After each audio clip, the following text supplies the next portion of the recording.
तत्वदर्शी संत रामपाल जी महाराज के अमृत वचन। यदि इतनी लंबी उम्र भी हो जाएगी अक्षर पुरुष जितनी, तो भी अंत में तेरी मृत्यु होगी। क्यों? क्योंकि तुझे वो संत, वो सतगुरु नहीं मिले जो गीता अध्याय नंबर 4 के श्लोक 32 और 34 में कहा है। और वो तत्वदर्शी संत या तो परमात्मा थे या वो महापुरुष थे जिनको भगवान मिले, लेकिन उस समय ये ज्ञान डिक्लेयर नहीं करना था, सार्वजनिक नहीं करना था। आज ये दास भेजा परमात्मा बना के, ये याद रख लिए।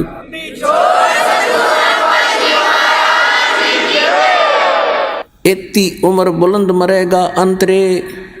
क्यों? क्योंकि सतगुरु लगे न कान, न बैठे वो संतरे। ना तो कोई सतगुरु मिला, वो संत नहीं मिले, जिस कारण से कहते सुखदेव ने 84 भुगती बना पजावे खरवो, और तेरी क्या बुनियाद पर तू पंडा पंथ पकड़वो। ऐसी साधना करके सुखदेव जैसे महर्षि ने गधा बनना पड़ा। एक बार अपनी हिस्ट्री बताते हैं सुखदेव जी। उसको दिव्य दृष्टि प्राप्त हुई और डिस्कशन चल रही थी, उसमें एकदम झटका लगा उसको सब ऋषियों के बीच में उसने अपनी आत्म कथा बताई कि एक समय मैं गधे की योनि भोग रहा था और कुम्हार ने खूब काम लिया पुजावे के ऊपर, और जब मैं अंधा हो गया मुझे छोड़ दिया। कर्म अनुसार अंग भंग होते हैं और यहाँ दोनों कर्म भोगने पड़ते हैं जब तक परमात्मा कबीर जी की भक्ति हम नहीं करते हैं। परमात्मा कबीर जी की भक्ति इस दास से प्राप्त होने के बाद आपके पूर्व के सारे पाप कर्मों पर क्रॉस लगा देगा, खत्म कर देगा, भगवान नष्ट कर देगा। जब ही सतनाम हृदय धरो बहो पाप को नाश, हृदय से चिंगारी अग्नि की या पड़े पुराने घास। 1000 टन घास पड़ा हो अड़ंगा और उसमें एक माचिस की सीख लगा दे, सारे ने फूंक कर राख बना देगी और चलेगी तेज हवा, कहीं की कहीं जगह पड़ेगी, ग्राउंड साफ हो जाएगा। जैसे सूरज के आगे बदरा ऐसे कर्म छयारे, प्रेम की पवन करे चितवंजन जल के तेज नयारे। आत्मा और परमात्मा के बीच में ऐसे पाप कर्म बाधा बने हुए हैं जैसे सूर्य के बीच में बादल हों और तेज हवा चलती है, उन बादलों को तितर बितर करके और वो स्वच्छ प्रकाश आप तक पहुंचा देती है। ऐसे बताते हैं कि जैसे सूरज के आगे बदरा ऐसे कर्म छयारे, और प्रेम की पवन और करे चितमंजन फिर झलके तेज नयारे। यानी ये सतनाम का जाप करें, आत्मा में प्यार जागेगा, आंसू आने लगेंगे, आपके टप पड़ा करेंगे। मालिक की चर्चा जरा सी शुरू होती, अभी तो हमारे अंदर वो अड़े पड़े हैं पाप कर्म, हमें अंदर से वो उस स्थिति में आने नहीं देते आत्मा को। और जब ये आत्मा उस स्थिति में आवेगी तो कहते प्रेम की पवन, और फिर करे चितमंजन, मालिक का शुक्र करे, याद रखे दाता ने, फिर झलके तेज न्यारी रोशनी होगी, आत्मा भगवान की तरफ बढ़ेगी। तो क्या बताते हैं कि सुखदेव ने 84 भुगती बना पजावे खरवो, और तेरी क्या बुनियाद प्राणी तू पेंडा पंथ पकड़वो। अब वो बता रहा सुखदेव कि मैं गधा बन गया, छोड़ दिया मेरे मालिक, नंदा हो गया, चलता चलता जा रहा था, पगडंडी का आइडिया लगा कर आगे को जंगल में चला गया। आगे नाला था थोड़ा सा 2-2.5 फुट का, उसमें आम व्यक्ति कदम जाता था, वो तो जंप लगा जाता वहाँ से। मुझे दिखाई नहीं दिया, मैंने अगले पैर फंसने लगे, मैंने जंप लगानी चाहिए, बीच में फंस गया, आगे मुंह टिक गया, पीछे बैक लग गई और पैर लटके भाई के। कहते 1 हफ्ता 10 दिन तड़प के भूख से प्यास से मरा, ऐसे ऐसे कष्ट उठाए। अब क्या बताते हैं सुखदेव ने 84 भुगती 84 लाख योनियों में कष्ट उठाए, और बना पजावे खर माने गधा वो, और तेरी क्या बुनियाद प्राणी। तो ये छोटे मोटे व्रत करता फिर इन पर घूम रहा है इधर उधर, इनसे कोई लाभ नहीं होगा। ये तो ऐसे महर्षियों की दुर्गति।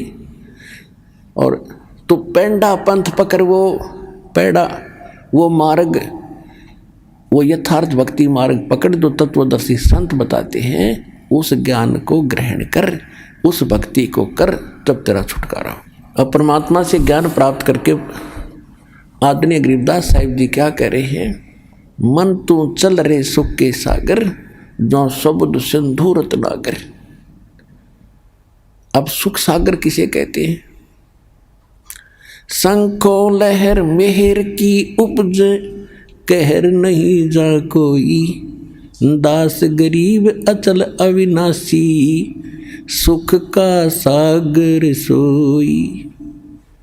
शंखो लहर मेहर की उपजे। जैसे मेरे दास के साथ तो बहुत बार ऐसी घटनाएं हुई है, कभी पहले भी नाम लेने के बाद तो बहुत ज़्यादा होता है। अकेले बैठे हो, चिंतन मालिक का चल रहा हो, ऐसी स्थिति आ जाती है चाहे किसी ने हमें कितनी पीड़ा दे रखी है, कितना दुखी कर रखा है, तो उसके प्रति भी द्वेष नहीं आता। ऐसी सब अपनों सा दिखाई देता है, कोशिश करके भी नहीं होता, और वो होती है थोड़ी सी देर की। उसके बाद 100 कोशिश कर लेते हैं उस तरह स्थिति में आने की, नहीं आ पाते हैं। तो वह मेहर की लहर थी, उसके जाने के बाद कहर की लहर शुरू होगी। उसने ऐसे क्यों कर दिया, उसे वो ऐसे क्यों बोला, वो करना है, वो रह गया, वो नुकसान हो गया, उसने वो ऐसे चलेंगे, वो करेंगे, ये कहर की लहर टूटी होगी शुरू। तो कहते हैं वह शंखों लहर मेहर की उपजे, वह ऐसा भाव रहेगा। और कहर नहीं जा कोई दुख नहीं, कोई कष्ट नहीं। और दास गरीब अचल अविनाशी, सुख का सागर सोई। अब क्या कहते हैं? मन तू चल रहे सुख के सागर, जहाँ शब्द सिंधु रत्नागर। रत्नागार, आगार मन डिपो खान, वह सुख की खान है। सतलोक यानी जिसमें कि उस चीज का अभाव नहीं। कोयले की खान है, कोयला निकाल ले जा, अंत नहीं आता। कहते वो आगार है, डिपो है सुख का, सुख सागर। रत्न आगार, आगार माने रत्न यानी सुख रूपी रत्नों का भंडार है वो। फिर क्या बताते हैं? कोटि जन्म तन भर मत हो गए, और कुछ नहीं हाथ लग्या रे। कुकर सुकर खरबा बोरे, कौआ हंस बगारे। कोटि जन्म तू राजा की न्या, मिटी न मन की आशा। और भिक्षुक होके दर दर घूमया, ये मिला ना निर्गुण रासा। आप ऐसे भी साधक रहे हो, घर त्याग दिया प्रेरणा पाके, जंगल में बैठ के गांव से भिक्षा मांग लाए, सूखी रोटी जैसी मिली उनको 2-2, 3-3 दिन वृक्ष का बांध देते थे पहले ऋषि मुनि, और सूख जाती थी। फिर उनको पानी में भिगो भिगो के 2-2 दिन खाते थे कि रोजाना कौन जावा टाइम वेस्ट कर रहे। कैसे ऐसे कहते ऐसे कठिन तप साधना भी तूने की, जिसके कारण आप इंद्र की पदवी भी प्राप्त कर ली, स्वर्ग का राजा बने, पृथ्वी के राजा बन गए। आप ब्रह्मा विष्णु महेश की भी पदवी प्राप्त आपने कर ली, लेकिन आपका यो जन्म मरण नहीं मिटा, यो कष्ट नहीं मिटा इस सत्य साधना के ना मिलने से। कहते इंद्र कुबेर ईश की पदवी, और ब्रह्मा वरुण धर्मराया और विष्णुनाथ के लोक को जाकर तो फिर भी वापस आया। अब देखो, हम तो एक छोटे से क्षेत्र के कोई चेयरमैन बन जा, सरपंच बन जाता है, बस उस समय काख पीटे बिना ज्ञान के, और चेयरमैन बन जाता कहना है कि एमएलए एमपी बन जा, पता नहीं क्या बन गया। तो इस प्रकार परमात्मा कहते हैं तो पूरे स्वर्ग के राजा इंद्र, वो तो स्वर्ग में तो वैसे जीव आम आदमी जाना चाहता रहा कि वहाँ तो गुण है सुख से, एक सिंपल मैन को भी। तो उसकी तुलना में वहाँ के इंद्र को, वहाँ के राजा को, सुरपति देवताओं के राजा को कितना सुख होगा, उसकी थोड़ी सी झलक बताते हैं कि आप यहाँ कितनी कितनी कठिन साधना करके फिर भी भटक रहे हो, कुछ भी हाथ नहीं लगा। क्या बताते हैं कि आगे गए ना वापस आए, और रहते भी सब जा, और बिन साहेब की बंदगी कहीं ठोर ठिकाना ना। अब जैसे मनुष्य जीवन में है हम, या मृत्यु होगी, कर्मानुसार हम हो सकता स्वर्ग में भी चले जाएं, कुछ पुण्य हो गए तो पुण्य में भी, वहाँ स्वर्ग में मृत्यु होगी, चलो पुण्य खत्म हुए, नरक में। अब नरक का समय भी निर्धारित होता है, वो पूरा होता है, चलो गधा बनो, गधे का भी निर्धारित है, मरो फिर चलो कुत्ता बनो, और फिर कभी मनुष्य बनो तो मनुष्य बनो, और फिर मरो फिर चलो, या चलो चलो मिटेगी। अब इस दास से दीक्षा लेकर।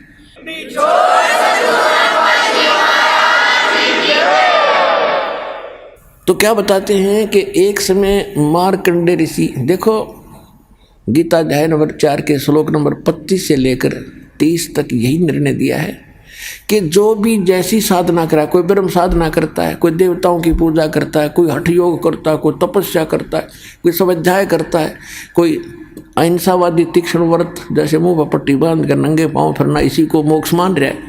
ये सभी अपनी अपनी साधनाओं को पाप नाशक मानते हैं। पाप नाशक मीन मोक्षदायक, पाप नाश होंगे तभी तो मोक्ष मिलेगा। इसी प्रकार मार्कंडेय ऋषि उसी कैटेगरी का था।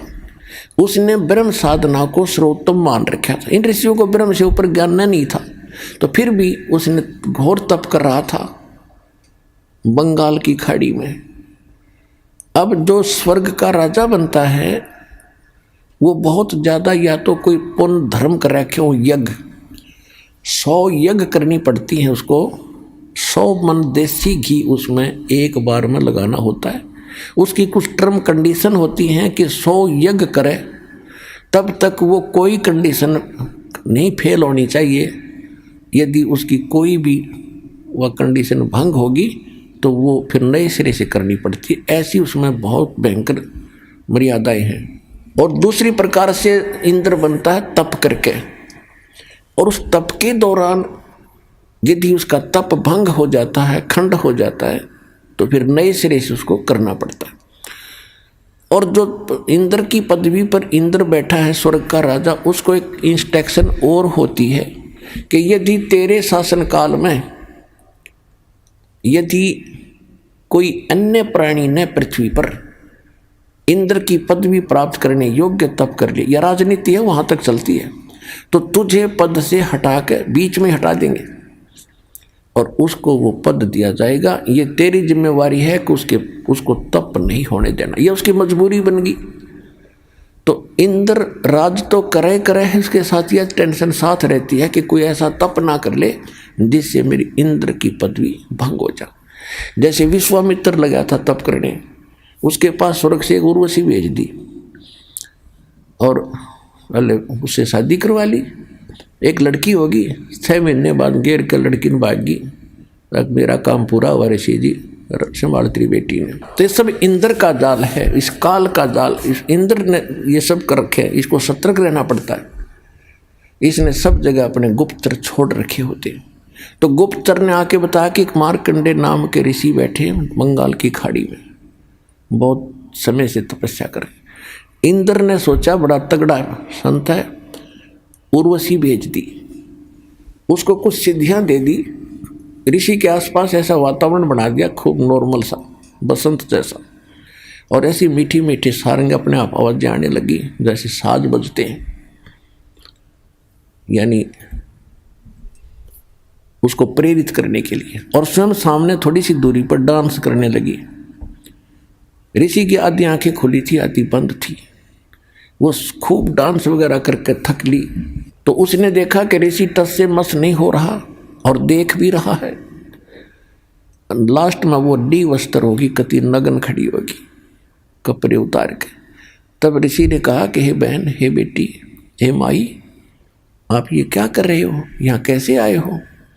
तो शर्मिंदा होकर उसने सब वस्त्र पहन लिए। फिर आके कहने लगी कि हे ऋषि जी, मेरे इस रूप को देखकर इस बनखंड में जितने भी और तपस्वी थे वो मुझे मालूम है उनकी क्या दशा होगी, लेकिन आप पता नहीं आपकी समाधि कहाँ थी और आपको ये प्रभाव नहीं हुआ।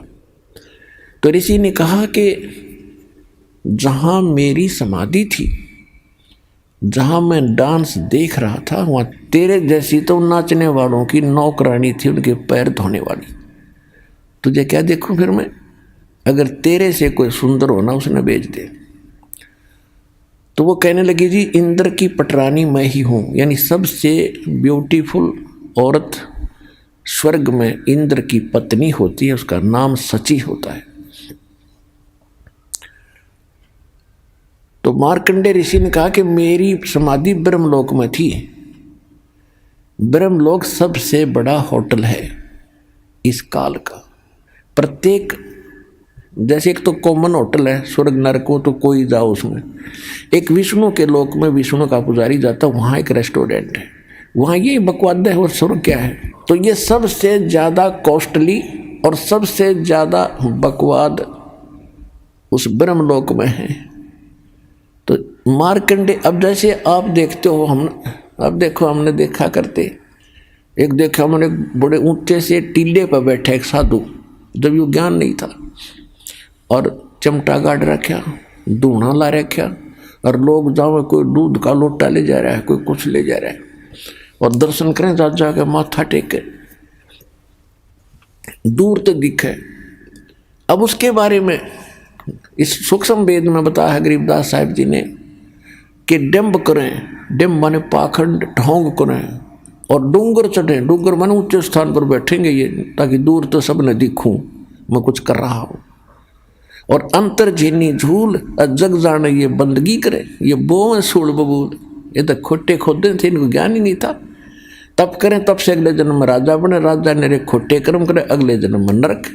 तपेश्वरी सो राजेश्वरी, राजेश्वरी सो नरकेश्वरी, तप से राज राज मद मानव, सुख संवेद में लिखा है, और जन्म तीसरे फिर शुक्र स्वान।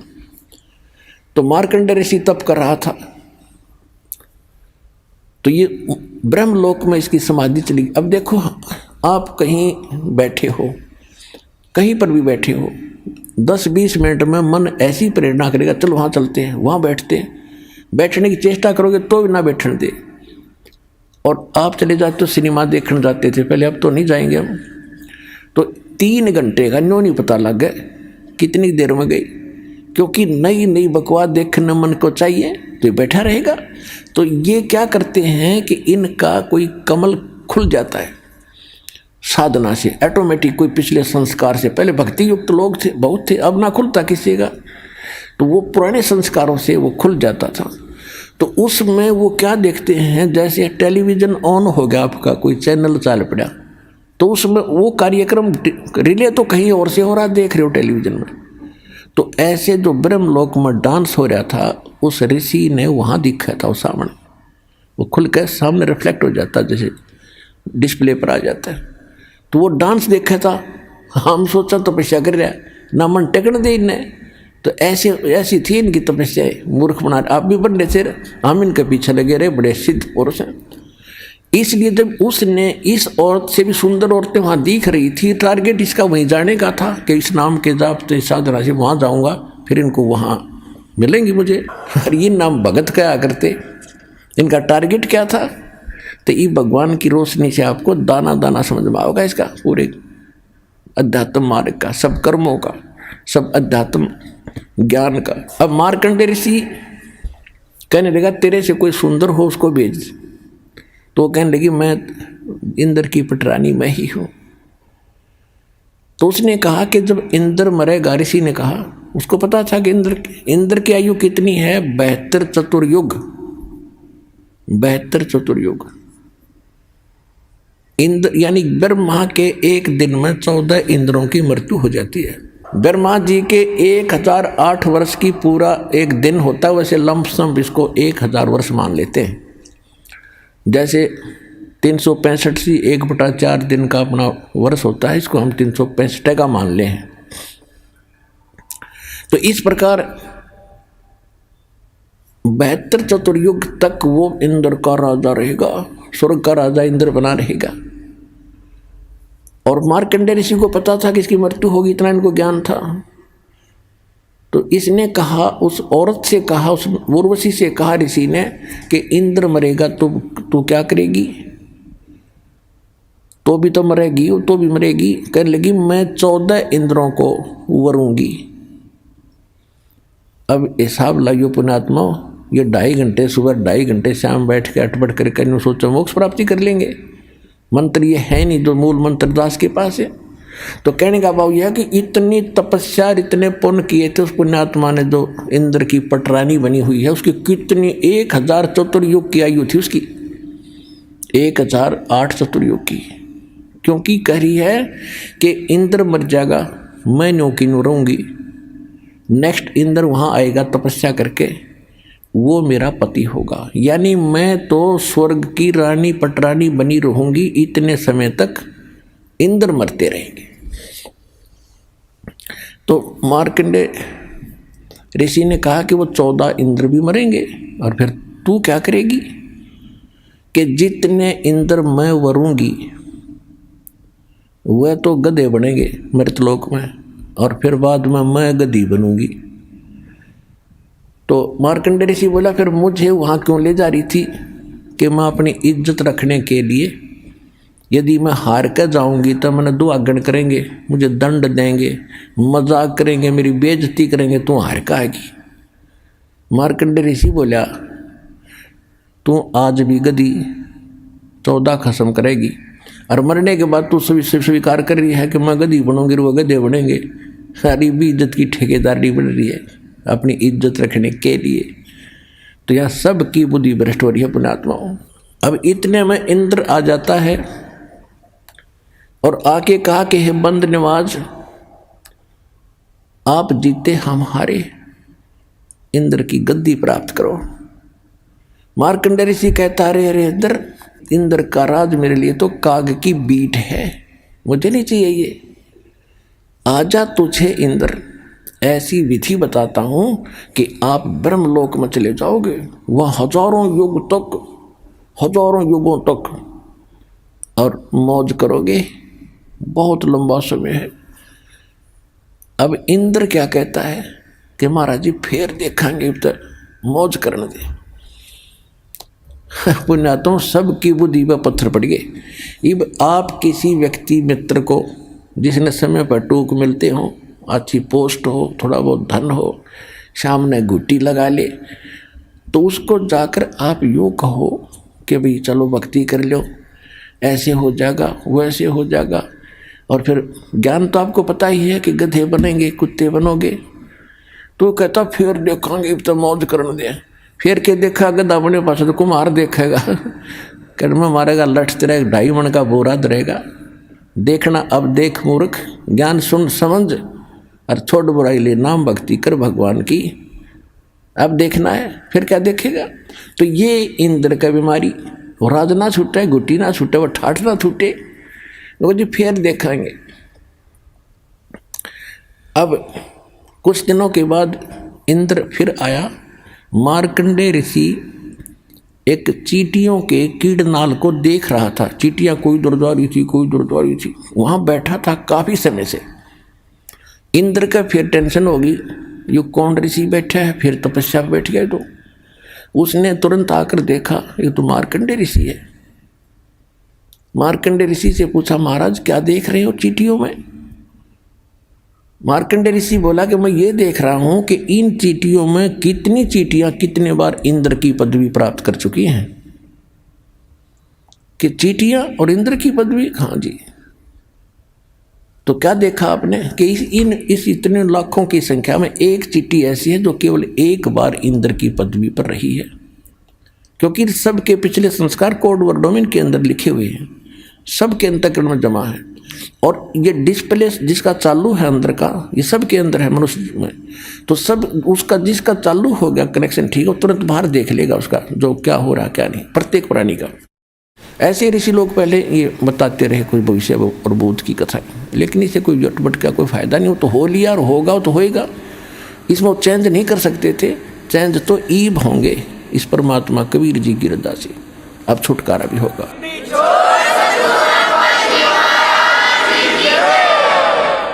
तो इंद्र का पसीने आगे कि एक बार ये सब चींटियां भी इंद्र रही हैं, कई बार, एक की बात छोड़, और फिर भी बुद्धि में ना आई। तो पुण्यात्माओं ये खेल समझना।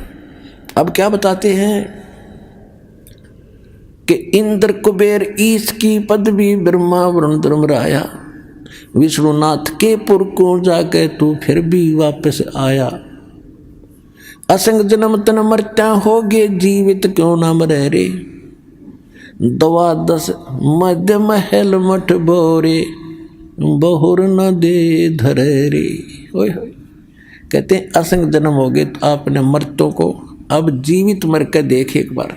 अब जीवित कैसे मरना है एक तो ऐसे मरना है कि हमने संसार की रीस नहीं करनी, कोई ज़्यादा फंड कर रहा करने दे, नाच गावे ब्याह विवाह शादी में करने दे। ये तो बालक करते हैं ऐसे जिनको ज्ञान नहीं।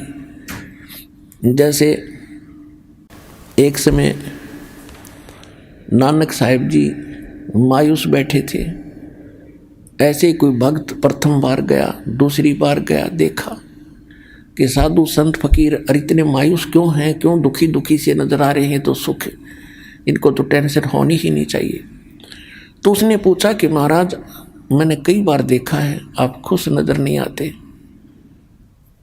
तो नानक साहिब जी ने कहा कि भाई किस चीज़ पर खुशी हो, एक पल में ना जाने यहाँ क्या बिजली गिर जा। कहते ना जाने काल की कर डारे और किस विध ढल जा पास आवे, और जिनाते सिरते मौत खुड़क दी उन्होंने केड़ा हासा। हमने तो भाई तुझे दिखा है ना जाने आके बिजली गिर जाएगी। जैसे उदाहरण के लिए अब जीत मरने के ऊपर बात चल रही है कि हम ब्याह करते हैं, बकवाद करते हैं, डीजे बजाते हैं, फंड करते हैं, नाचते और गाते। एक लड़का ऐसे ही पहले दिन तो खूब नाचे गाए, अगले दिन बारात जा रही थी, दुल्हे वाली गाड़ी टकरा गई, एक्सीडेंट हो गया।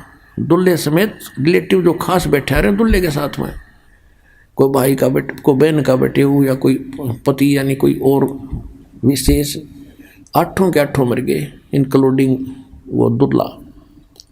पहले दिन तो नाच रहे थे, कूद रहे थे, और फिर बाल पाड़ रहे, वो परिवार टक्कर मार रहे, हाहाकार मच गया। अब बजा लो डीजे। तो यहाँ संत बताते हैं अगर भक्त बनना है तो भक्तों की तरह चलना होगा, बकवाद नहीं चलेगी, ना भक्ति बनेगी, भगवान रुष्ट रहेगा आपसे। कहते ना जाने काल की गरदारे किस विध ढल जा पास आवे, और जिनाते सिरते मौत खुड़क दी उन्होंने केड़ा हास आवे। तीन ब्याह शादी में बकवाद नहीं करनी जब भगत बनना चाहते हो तो। और सिंपल ब्याह करना, कति सिंपल। वचन से बेटा बेटी पराई होती है। जैसे ब्रह्मा विष्णु महेश का विवाह किया था दुर्गा ने, देवी पुराण में पढ़ के देखियो। दुर्गा थी, 3 लड़कियां थी, 3 पुत्र थे। बड़ी का नाम सावित्री, ब्रह्मा से ब्याह दी, विवाह कर दिया, जा बेटा अपना घर बसा। दूसरी का नाम लक्ष्मी था, विष्णु जी से ब्याह दी कि तेरी पत्नी तू इसका पति जाओ, विवाह अपना घर बसाओ। ऐसे पार्वती शंकर का ब्याह दी फर्स्ट टाइम, और जा बेटा घर बसा, हो गया ब्याह। ना को बाती था, ना बराती था, ना डीजे बाजा, ना को हलवाई कढ़ाई चढ़ाई। तो भाई ब्याह करना ढंग से करो, कुछ रीस हुआ भी कर लो। ये बाद में शिव जी की बरात का डर फंड करें, ना शिव जी ना कुछ और, या अब भी फंड करेंगे। तो इस तरह की जो बकवादें हैं ये बिना ज्ञान के हम करते रहे, ये त्यागनी पड़ेगी।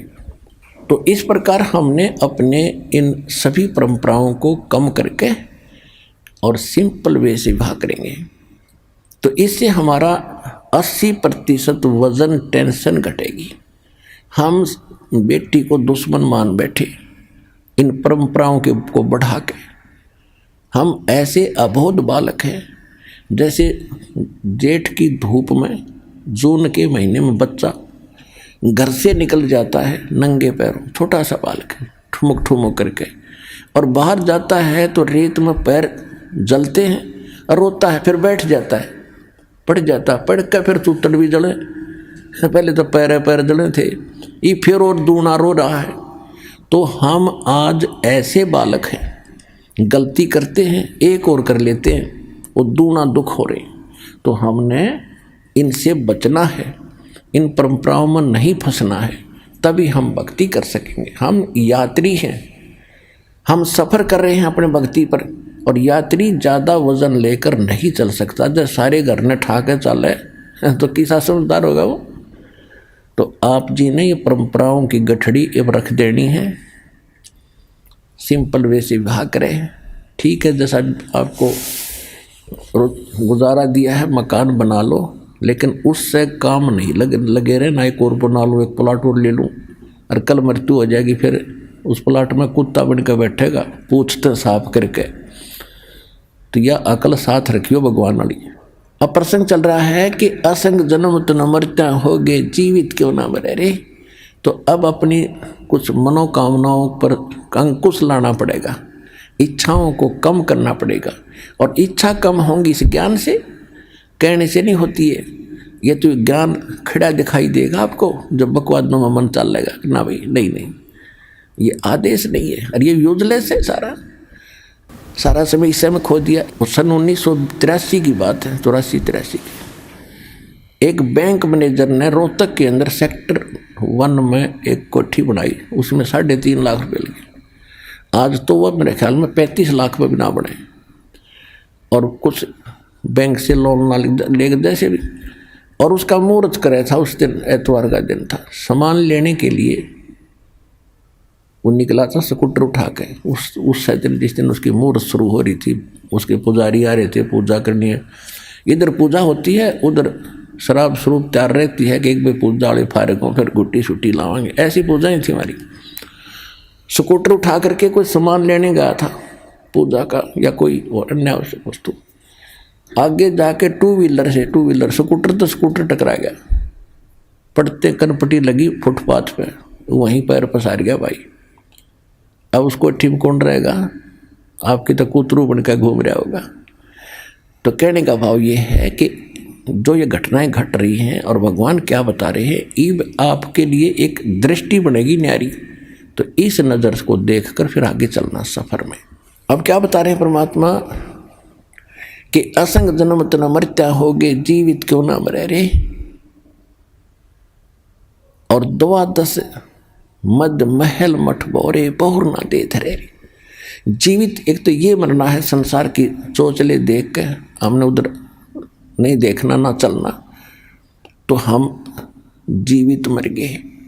जो भगवान दे रहा है, परमात्मा ने यहाँ तक कह रखा है कि लुक्खी सुखी खा के ठंडा पानी पी और देख पराई चौपड़ी मत ललचावे जी। जय तू चावे चौपड़ी तो बहुत करेगा पाप है। भगवान ने जो तुझे दे दिया है उसको संतोष के साथ ग्रहण कर।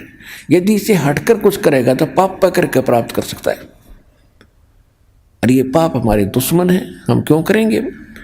और फिर क्या कहते हैं कि जीवित मरना दूसरी टाइप ये है, जैसे आप सत्संग में नहीं आते हो। किस लिए नहीं आते हो? क्योंकि काम खराब हो जाएगा, कोई जरूरी कार्य है और वो उसमें दिक्कत आ जाएगी। अपना आत्मा एक व्यक्ति रात्रि में नाइट सर्विस पर जा रहा था और उसने जल्दी थी कि वापस आऊँगा, और वापस आकर ये काम मेरे अधूरे हैं, इनको पूरे करूँगा, इसलिए रात को भी अपने उसमें काम में ही यूज लिया कि वो काम कराऊँ, फिर ये ज़रूरी काम दिन में करूँगा। और रास्ते में नाइट सर्विस एक्सीडेंट होगी, वो वहीं मर गया। वो रह गए धीरे धीरे आवश्यक काम जिसके लिए रातों नहीं पड़ा था। अब आप जब वहाँ से चलते हो तो ये खुरापात काल पैदा करता है, कई प्रकार के करता है। परमात्मा ने हमें सतर्क रखा है कि मात पिता सुत स्त्री आलस बंधु कान और संत मिलन को जब चले ये अटकावा आने। इनका अटकाया अटके नहीं, डटे नहीं, और आता है वो आवागमन सा। मात पिता सुत स्त्री, छोटे बच्चों के लिए जिन पिता को ज्ञान नहीं है वो बाधक बनते हैं। कहाँ जाता है? तीसरे दिन भाग जाता है। तू पढ़ता नहीं है, तो नौकरी नहीं करता है, नाश होएगा, है तो बर्बाद हो जाएगा। और जिनके माता पिता को ज्ञान है वो बच्चे बाप बन जाए, फिर कहाँ जाओगे? बूढ़े हो रहे हो कि तो गिर जाओगे, चोट लग जाएगी, क्या रखा है, वो तो नास्तिक है, वो सब उठपट बताता है। अब माता पिता को ज्ञान हो गया और बच्चों के वश हो गया, किराए में मांग करना, फिर भी जैसे तैसे वो आता है, उनका अटके नहीं। अब किसी की स्त्री बाधक बनती है, ज़्यादातर बहनें बाधक बनती थी, पहले ज्ञान नहीं था। अब तुम्हारी बहनें बल्कि आगे आ रही हैं, ज्ञान से पता होता है। तो उनको डर रहता था, जो कहीं जाता है ज्ञान की बातें सुनता, कहीं छोड़ कर भाग ना जा, बाबा ना बढ़ जा और तू उजड़ जा, इसलिए वो स्त्री बहुत बाधा करती थी। अब बहनों को ज्ञान है, ये आगे को आती हैं, तो पति को ज्ञान नहीं है तो वो बाधक बन जाता है। क्या नहीं जाएगी वहाँ पर, क्या रखा है वहाँ पर, तीसरे दिन भाग जाती है, ये है। या फिर आलस फिर देखेंगे इब का नहीं चलती सत्संग अगले हम चलेंगे। एक बार हमने सत्संग रखा था, स्टार्ट किए थे, दूसरा ही सत्संग था, खुले सत्संग शुरू किए जो 5-5 दिन के 7-7 दिन के। एक कोई कर्मचारी था भगत, तो उसने अर्जी लगाई कि छुट्टी मिल जाए भगवान, सत्संग में जाऊंगा। छुट्टी मिल गई, छुट्टी मिल गई तो ने सोचा कल चलूँगा, छुट्टी मेरी सत्संग के लिए है, ने सोचा कल देखेंगे, आज तो थोड़ा रेस्ट कर लूँ। अगले दिन फिर बोला दूसरे दिन कि श्याम सिंह ने देखेंगे। श्याम सिंह एक रिश्तेदार आ गया, बहन का पति, और उसने लेनी थी भैंस। वो बोला चल मेरा भैंस दिला के ला। अब उसने ना नहीं कर सकता, तो पहले तो गांव में दिखाई, कोई पसंद नहीं आई, फिर दूसरे गांव में, फिर तीसरे गांव, यानी 7वें दिन बिना भैंस लिए दोनों वापस आ गए। इतना सत्संग पूरा हो लिया।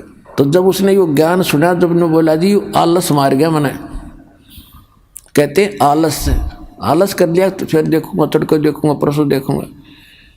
तो और शाम ने भी नीत नहीं थी, कल देखूंगा, ये सोच रहा था। जब लेट से हो गया, इतना मुँह आ गया, और 7 दिन धक्के खाता फिरा, कि गोबर में बड़ा, कि कहीं किसी का सोया, कभी रोटी मिली ना मिली, पैदल चले। वो 7 दिन मेरे बिरान माटी में गए, 6 दिन। अरे कान पकड़ दिया, सीधा आया करूँगा, ले छुट्टी मिलते बा क्या करूँगा।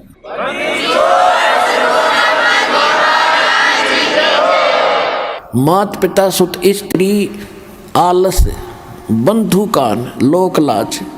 लोक लाज क्या है भाई? कहाँ जाते हो? सतलोक आश्रम बरवाला, जिला हिसार, हरियाणा में। अरे वहाँ कहाँ जाते हो? तो ऐसे छुड़वाता है, श्राद्ध भी छुड़वाता है, सारी पूजाएं छुड़वाता है, नास्तिक बनाता है। तो जो 2-4 टोक देते हैं, तो जो कमज़ोर संस्कार का आदमी फिर चुप हो जाता, भाई ठीक है नहीं जाते, सारे कहने लगे। यानी लोक लाज में आकर उसने भक्ति मार्ग छोड़ दिया। तो ये भी कमजोरी बताई है। ये लोग कहते हैं, इसके बारे में परमात्मा बताते हैं कि कुल करनी के कारण, यानी लोक लाज के कारण अनसा गया बिगो, यानी इसने भट्ठा बैठा लिया, भक्ति छोड़ दी। और जब यो कुल के कर लेगा, जब तो 4 पाया का हो, गधा बन के घूमेगा, यो कुल तरह के ढाल लड़ा देगा। इसलिए परमात्मा कहते हैं मात पिता सुत स्त्री आलस बंधु कान, और संत मिल को जब चले ये अटकावे आने। इनका अटकाया अटके नहीं, डटे नहीं डटे। और संत मिलन को जा कह कबीर सो संत है आवागमन नशा। अब जैसे और दूसरा ये जीवित मरना है कि आप ये सोच लो, जब सत्संग का समय निकट आवे, फाइनल फैसला कर ले। जब भी महीने में 2 महीने में जब भी आप उचित समझते हो ना, उस दिन टाल नहीं करे। और ये सोच ले कि आज मान लीजिए मैं इस बहाने से, इस कारण से नहीं जा पा रहा हूँ कि वहाँ जाने से कहीं ये हानि ना हो जा। और क्या पता 1 मिनट में क्या बिजली गिर जाए, मृत्यु हो जाए तेरी, फिर परमानेंट टिकट कट गई, फिर और से काम तो फिर भी रह गया। इवन न्यू सोच ले, हे भगवान मेरी मृत्यु होगी, और जीवित मर के सत्संग की तरफ चल पड़े। और 3 दिन 4 दिन 5 दिन जैसा समय 2 दिन आपका हो यहाँ लग गया। इब 3-4 दिन में कुछ काम खराब हो भी गा तो फिर जाके संभाल लेंगे। और जब परमानेंट टिकट कट जाएगी, जब क्या कर लेगा, तो फिर भी होना ही होना है। और परमात्मा के चरणों में आने के बाद बच्चों काम बिगड़ा नहीं करते, ये तो दूने बढ़ा करें। यहाँ बहुत भक्त ऐसे प्रमाण देते आकर के कि मैं चलना चाहता था, खूब कोशिश कर रहा था, पैसे नहीं थे, और अचानक एक ऐसा स्थान पर जहाँ कदे पैसे सपने में भी नहीं रखे, उसको वैसे उठा कर देखा, डायरी में 500 का नोट मिला। तो काम यो बिगड़न देगा आपके, जब काम बनाने वाला मिल गया आपको।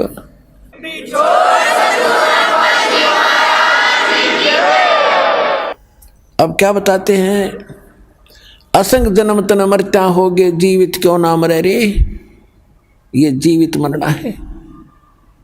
और 12 दरमद मैल मठ बोरे बहुर ना दे धरे रे। अभी तक आप जी 10वां द्वार सुना करते थे। और एक यू जम्मू के अंदर रांजड़ी में मधु परमहंस नकली कबीरपंथी। इसने किताब पढ़ ली कबीर साहब की वाणी में, 11वीं खिड़की पागी, गर्मा द्वार, किसी को नहीं पता, मुझे पता है।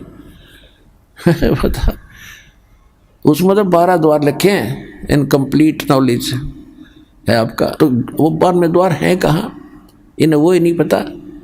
क्या बताता हो कि 10 द्वारतों की तो सतिथि है और 11वें द्वार की कोई सतिथि नहीं। जैसे नाक है, नाक की सतिथि है, वो नहीं, वो तो वैसे ही है, वो में ज्ञान हो तो वैसे हो। अब क्या बताया कि जैसे 21 ब्रह्मांड का जो क्षेत्र है, एक ब्रह्मांड का जो क्षेत्र है, ये 10वें द्वार पार करके इस ब्रह्मांड से पार हो जाते हैं। इसके बाद इसी काल के जाल में ही रहते हैं। 11वां द्वार है जो 21वें ब्रह्मांड को पार करेंगे काल के, और 7 संग ब्रह्मांड का अक्षेत्र शुरू हो जाएगा, अक्षर पुरुष का, वो 11वां द्वार है। और अक्षर पुरुष के अक्षेत्र से पार करके सतलोक में प्रवेश करेंगे, वो 12वां द्वार है। तो गरीबदास जी कह रहे हैं, 12 दर महल मठ बोरे, ए भोले आदमी, वो तो 12वां द्वार पार करके वो स्थान है, शाश्वत स्थान, जहाँ बोर ना दे धरे रे, जहाँ जाकर फिर जन्म मृत्यु नहीं होती। गीता अध्याय नंबर 15 के श्लोक नंबर 4 में कहा है, गीता अध्याय नंबर 18 के श्लोक नंबर 62 में कहा है। वो स्थान तो 12वां द्वार पार करके है। फिर बताते हैं, दोजक भिष्ट सभी तें देखे राजपाट के रसिया, या जैसी साधना तुम कर रहे हो में दोनों मिलते हैं, स्वर्ग भी नरक भी 84 लाख योनियां भी। दोजक भिष्ट सभी तें देखे राजपाट के रसिया, और 3 लोक से तृप्त नाही यो मन भोगी खसिया। इस मन की इतनी गंदी आदत है, इतना बेईमान है यो, इसको 3 लोक का राज दे देना तो भी यूँ सोचा और मिला कि तो थोड़ा सा। जैसे कोई सरपंच बन जाता है और वो मीटिंग में जाता, चेयरमैन के अधीन होता है, तो उसने ना वो नो सोचा अगली बार चेयरमैन बनो जब कोई बात बने। अब चेयरमैन बनने के बाद वो क्या सोचता कि एमएलए बनो जब बात बने, भाई नहीं बात बनी। एमएलए बनने के बाद उसकी टेंडेंसी ये बन जाती है वो मंत्री बनो ताकि मैं बात सार रस आवे, नहीं बनी बात। अब मंत्री बनने के बाद उसकी नीयत रहती है मुख्यमंत्री बनो तो चौधर पूरी हो, और मुख्यमंत्री बनने के बाद इन्होंने सोचा बस प्रधानमंत्री बनो, फिर देखना क्या इतना मृत्यु हो जाएगी, गधा बनेगा, फिर संतरी बनिए बड़ा कुत्ता बन के। कहते हैं सतगुरु मिले तो इच्छा मेटे, पद मिल पदे समाना। ओए होए, सतगुरु मिलेगा तो ये इच्छाओं को खत्म करेगा, और पद मिल पदे समाना। जैसे आपको बताया था कि सारे असंख्य ब्रह्मांडों रूपी बाग का मालिक है कबीर भगवान, और उस बाग के मालिक का माली गरीबदास आए। उन्होंने ऐसी जड़ी बूटी हमें बताई जो उस परमात्मा के, और ये दास बना दिया नौकर उस बाग के माली का, और आप उसके पौधे हो। ऐसी जड़ी दे दी कि आपको हरे भरे रखूंगा।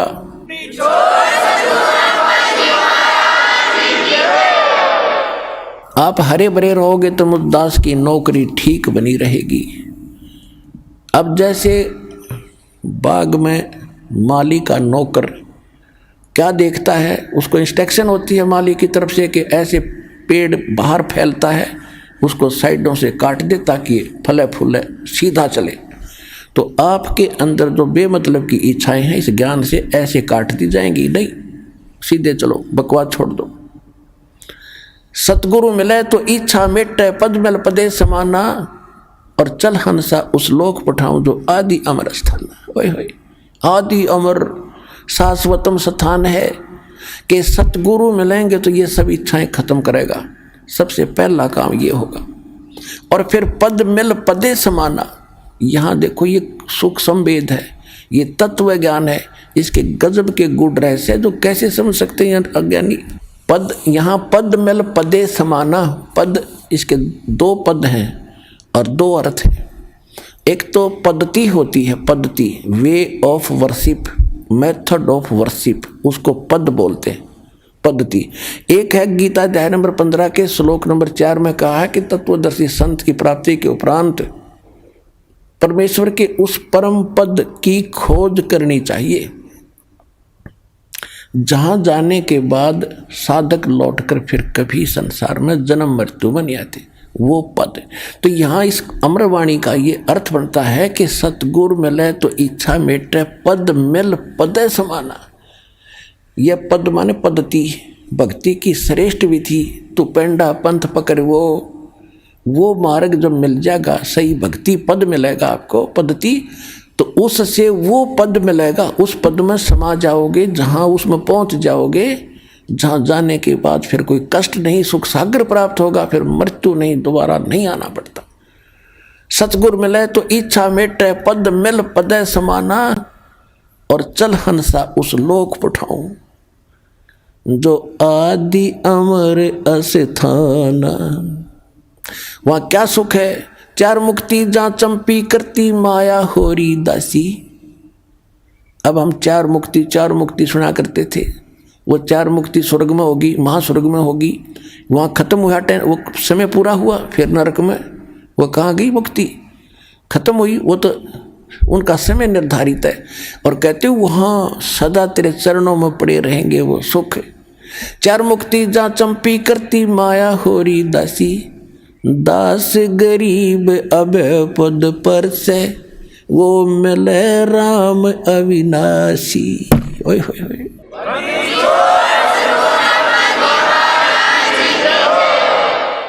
कौन सा अविनाशी राम? गीता अध्याय नंबर 15 के श्लोक नंबर 16 और 17 में 3 राम हैं, 3 पुरुष हैं, 3 प्रभु हैं, 3 स्वामी हैं। सरपुरुष, अक्षर पुरुष। सरपुरुष भी नाशवान, अक्षर पुरुष की स्थिति एज आपको बता दी, और ये भी बता दिया कि एती उम्र बुलंद मरेगा अंतरे। क्यों? क्योंकि सतगुरु मिले ना लगे न कान वो संतरे। ओए होए।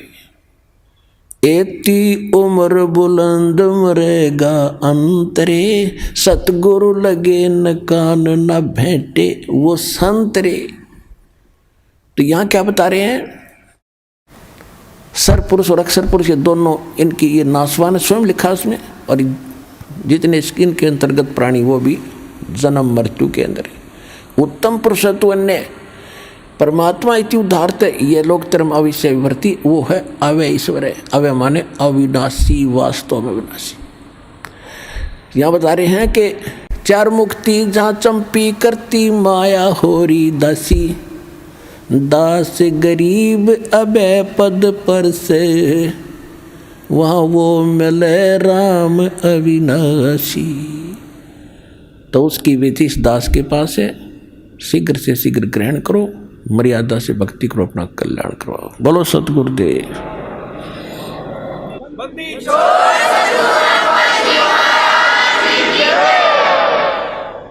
परम पिता परमात्मा पूर्ण ब्रह्म सारी सृष्टि के रचनहार कबीर देव कबीर परमेश्वर जी की असीम रजा से आप सभी पुण्यात्माएं परमात्मा की अमर कथा सुनने के लिए उपस्थित हुए। जिन प्राणियों के ऊपर परमेश्वर की मेहर भरी नज़र होती है, उन्हीं को ये प्रेरणा मिलती है, उन्हीं के अंदर एक तड़प उठती है परमात्मा पाने की, अच्छे कर्म करने की, और उन्हीं को वो ठीक ठिकाना सतगुरु और यथार्थ सत स्थान मिलता है, जहाँ पर वो वस्तु उपलब्ध होती है। जो भी पुण्यात्मा पुण्यकर्मी प्राणी परमेश्वर कबीर जी की शरण में इस दास के माध्यम से आ रहे हैं, बहुत ही पुण्यकर्मी प्राणी हैं, क्योंकि डॉक्टर को ज्ञान होता है कि ये यहाँ आ गया है तो इसका ट्रीटमेंट ठीक होगा, इसका जीवन बच जाएगा। क्योंकि कुछ ऐसे हॉस्पिटल होते हैं, उन्हीं में उन विशेष डिसीज की ट्रीटमेंट क्योर होता है। आइए अब हम उन श्रद्धालुओं के अनुभव जानते हैं जो जगत गुरु तत्वदर्शी संत रामपाल जी महाराज जी से दीक्षा प्राप्त कर चुके हैं तथा उनके द्वारा बताए गए भक्ति मार्ग पर चल रहे हैं। नमस्कार सर। नमस्कार सर। सर क्या नाम है आपका? मेरा नाम धनीराम दास है। 15 साल से रेगुलर भोपाल में रह रहा हूँ, टेलर का काम करता हूँ। सर संत रामपाल जी महाराज की शरण में आने से पहले आप क्या भक्ति साधनाएं करते थे? मैं भक्ति पहले देवी देवताओं की करता था और स्टार्टिंग में पहले मैंने एक गुरु बनाए थे जो उनका नाम मौनी महाराज है। वो कुरवासे के रहने वाले हैं, कुरवासे में उनका स्थान है। और इसके बाद में उनसे मेरे अंतरात्मा शांत नहीं हुई। फिर इसके बाद में 1999 में आसाराम जी महाराज को गुरु बनाया। 3-4 साल उनकी भक्ति जो उनने मुझे बताई, मैंने उसी हिसाब से उनकी भक्ति करी। लेकिन जो मुझे आत्मलाभ मिलना चाहिए, जो मैं चाहता था, वो मुझे नहीं मिला है। लाभ तो हुए, लेकिन जो लाभ चाहिए था आत्मा के लिए शांति का, वो नहीं मिला। फिर इसके बाद तीसरे गुरु मैंने कुमार स्वामी जी को, उनसे मैंने वृंदावन में दीक्षा ली। तो 1.5 साल तक मैंने उनकी भक्ति की, उनने जो बताई वो भी मैंने की। इसके बाद मधु परमहंस जी के सत्संग में भी गया मैं, वहाँ का भी मैंने अनुभव किया। फिर इसके बाद में मैं सत्संग सुनने का मुझे बहुत शौक़ था, बहुत अति शौक़ था। सत्संग ही सुनता था और टीवी पे। तो सत्संग देखते देखते अचानक क्या हुआ कि सत्संग 2011 में संत रामपाल जी महाराज का सत्संग आ रहा था टीवी पर। तो मैंने देखा इनने जो बताया भक्ति मर्यादा ऐसी है, ऐसा है, ये तीनों देव भगवान नहीं है, ये देवता हैं, और प्रमाण सहित ये बताया। तो मेरे तो मतलब आत्मा गदगद हो गई। फिर मैं कम से कम 1.5 साल तक नाम नहीं ले पाए। 2011 से 2012 भी पूरा निकल गया। मेरी रात दिन नींद मतलब उड़ गई। मैंने रात दिन यही सोचता रहा था कि संत रामपाल जी महाराज के कैसे मैं जाऊंगा। मैंने तो दिल्ली भी नहीं देखी, लेकिन मैं आगे कैसे जा सकता हूँ। अब मैं इसी चिंता में मतलब दुबला भी होने लगा, मेरा शरीर बहुत दुबला होता गया। फिर संत रामपाल जी महाराज से 18 अक्टूबर 2013 में नाम दीक्षा ली। सर हमने सुना है कि संत रामपाल जी महाराज से नाम दीक्षा लेने के बाद श्रद्धालुओं को बहुत सारे लाभ प्राप्त होते हैं, चाहे वो आर्थिक हो, शारीरिक हो, मानसिक हो या आध्यात्मिक हो। तो क्या सर संत रामपाल जी महाराज से नाम दीक्षा लेने के बाद आपको भी कोई लाभ प्राप्त हुए? बिल्कुल सर, लाभ हुआ ना। पहला लाभ तो मुझे ये हुआ कि जो इन रामपाल जी महाराज ने, संत रामपाल जी महाराज ने जो ज्ञान दिया, तो उस ज्ञान से शंकाएँ जो थीं वो सब मिटती चली गईं। और इसके बारे में फिर जो मुझे लाभ हुआ, तो मेरी पत्नी जो है, इनका बीपी या जो भी होता हो, सिर में इतना दर्द होता था कि इनको मैं 2 किलोमीटर भी या 4 किलोमीटर लेके जाता था कहीं भी, तो ये वापस जब लाता था तो इनको उल्टी तक होने लगती थी, इतना सिर दर्द होता था। 2000 से 2012 तक रहा इनको। संत रामपाल जी महाराज से सर जब तक जुड़े नहीं, तब तक इनको वो सिर दर्द होता रहा था। इसके बाद में फिर इनका जब सिर दर्द ठीक हुआ, फिर आप कहीं भी ले जाओ इनको, 1000 किलोमीटर भी ले जाओ, 1500 भी ले जाओ, तो अब इनको कुछ नहीं होता। फिर इसके बाद में क्या हुआ कि जो मेरी पत्नी है, एक बार ये गांधीनगर में भजिया बना रही थी, वहाँ शादी थी, तो भजिया बना रही थी, तो अचानक चेयर पर बैठी बैठी बना रही थी। अचानक वो चेहरे जब लुढ़क गई, खोलता हुआ तेल इनके ऊपर से यहाँ से पूरा साया पूरा भीग गया। साया भीगने के बाद भी इनकी साड़ी जो है ना, साड़ी तक मतलब पिलक गई थी अग्नि से, इतना गर्म तेल था। तो इनका एक छींटा भी नहीं आया, शरीर पर बिल्कुल कुछ भी नहीं हुआ इनको। और जो देखने वाले थे वो बोलने लगे कि वो तो जल गई, मतलब घबरा गए जो देखने वाले थे वहाँ। तो ये 1 मिनट में 1 सेकंड में खड़ी हो गई और मतलब बोलने लगी, मुझे कुछ नहीं हुआ, आप घबराओ मत, कुछ नहीं हुआ। संत रामपाल जी की कृपा से वो मेरी पत्नी जो बिल्कुल बच गई, बार बच गई। अब इसके बाद में क्या हुआ कि मेरा एक जो बच्चा है बड़ा वाला, उसको मतलब कई महीना से 2-4 महीना हो गए थे, उसको कहीं धंधा पानी कुछ नहीं मिल रहा था। फिर हमारे मन में आया कि अब आश्रम जाना पड़ेगा संत रामपाल जी के, और वहाँ जाकर अर्जी लगाएंगे तभी मतलब कुछ हो सकता है। तो हम तो जाते ही रहते थे वैसे, महीने 2 महीने में 3 महीने में। तो मेरी पत्नी भी साथ में थी, हम दोनों गए वहाँ। और वहाँ जा कर के हमने जैसे दंडवत किया और मन ही मन में प्रार्थना की कि हमारे बच्चा 2-3 महीने से फिर रहा है, उसको धंधा पानी नहीं हो रहा है। तो जैसे ही संत रामपाल जी के शरण में प्रार्थना करके हम वहाँ बैठे, तो घंटा 1.5 घंटे के बाद बच्चे का फ़ोन आ गया। तो सर जब फ़ोन आया तो बच्चा मुझसे बोलता है कि पापा मुझे जहाँ पर मैं पहले नौकरी करता था वहीं फिर से मुझे उस सेठ ने बुला लिया है। तो मैंने धन्य किया है संत रामपाल जी महाराज, आपकी कृपा से आने से ही मैंने जैसे दंडवत किया वो करके बैठा, वो तुरंत आपने सुन ली परमात्मा। तो संत रामपाल जी की बहुत बड़ी ये कृपा हुई उसकी, आज भी वो वहीं नौकरी कर रहा है मेरा बच्चा। अच्छा, इसके बाद फिर क्या हुआ कि अब जब से नाम लिया है कोई हमारे घर में बीमार भी नहीं होता, हम सब बढ़िया रहते हैं। और मम्मी पापा हमारे जो थे, फिर मैंने उनको भी बोला कि पापा मम्मी आप भी नाम ले लो, मतलब नाम लेने से क्या होता है कि 70-80 साल की आपकी उम्र हो गई हैं, गुरुजी जो बताते हैं संत रामपाल जी महाराज, उस हिसाब से मुझे ज्ञान हो गया था। तो मैं उनको बोलने लगा कि आप नाम ले लो तो मतलब आपका कल्याण हो जाएगा। तो पापा तो नाम लेने के लिए तैयार हो गए, तो पापा ने नाम ले लिया, पापा आ गए हमारे साथ में, तो पापा को हमने नाम दिला दिया। आज वो हमारे पापा स्वस्थ हो करके आज भी, जो कि अब कोई भी उनको देखकर ये कह सकता है कि ये मतलब 2 साल में 4 साल में जाने वाले थे ऊपर। संत रामपाल जी महाराज की कृपा से पापा आज भी जो भक्ति करते हैं जो उनको दी है, तो आज वो बिल्कुल स्वस्थ हैं। संत रामपाल जी महाराज से दीक्षा लेने से पहले हम मतलब जो है कि मैं ही अकेला कमाता था और परेशानी थी, मतलब ऐसी ज़्यादा मतलब कुछ नहीं रहता था, उतना ही करते थे उतना ही खाते थे। अब आज जब संत रामपाल जी महाराज से नाम लिया, इसके बाद में अब धीरे धीरे स्थिति ऐसी हो गई कि अब हम बहुत बढ़िया अच्छे तरीके से हम धंधा पानी सब कुछ बढ़िया चल रहा है। आज की स्थिति बिल्कुल ठीक है, वो बढ़िया रह रहे हैं। मेरा बच्चा जो है मोबाइल का काम करता है, तो मोबाइल का काम करता है तो वो उसका जाना आना प्रतिदिन बीमा कुंज में रहता है, तो बाइक से चलता है वो। तो एक दिन क्या हुआ, तो बाइक से ऐसे ही चल रहा था, तो SR2 जो लाल बस रहती है वो बीच रोड पे फंस गया अचानक। कैसे ही वो घबरा करके उसने जब सामने बस देखी तो घबरा के उसने दोनों हाथ छोड़ दिए। जब दोनों हाथ छोड़ दिए वो घबरा गया कि अब तो मैं चला गया, मैं बच नहीं सकता, मतलब तो घबरा गया।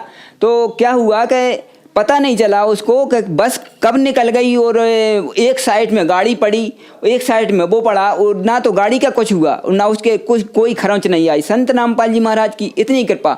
तो वो बच्चा भी आज कहता है कि मैं बच कैसे गया। हम जानते हैं कि संत रामपाल जी की ही कृपा है ये, उनका बार बार मैं धन्यवाद करता हूँ कि उनकी ही कृपा से वो बच्चा बचा है, और उनकी ही कृपा से मेरी पत्नी उस गर्म तेल से जो बच गई उसको कुछ भी नहीं हुआ, और उनकी ही कृपा से संत रामपाल जी महाराज की कृपा से ही आज मेरे बच्चे की नौकरी आज भी लगा हुआ है। तो हमारा सब कुछ ठीक चल रहा है। सर, संत रामपाल जी महाराज से नाम दीक्षा लेने के बाद आपको बहुत सारे लाभ प्राप्त हुए, तो जो श्रद्धालु आज आपको देख रहे हैं आप उन्हें क्या संदेश देना चाहेंगे? उनके लिए यही कहना चाहूँगा कि मैंने भी उनकी भक्ति की है इन संतों की, लेकिन वो पूर्ण लाभ नहीं हो सकता जो संत रामपाल जी महाराज से हो सकता है। जो संत रामपाल जी महाराज जो ज्ञान देते हैं, जो भक्ति बताते हैं, जो मंत्र दीक्षा देते हैं, उस हिसाब से पूर्ण संतुष्टि आत्मा को मिलती है जो मिलना चाहिए। जो आत्मा चाहती है वो ही शांति आत्मा को मिलती है, वरना इन गुरुओं से नहीं मिल सकती। धन्यवाद सर। धन्यवाद सर।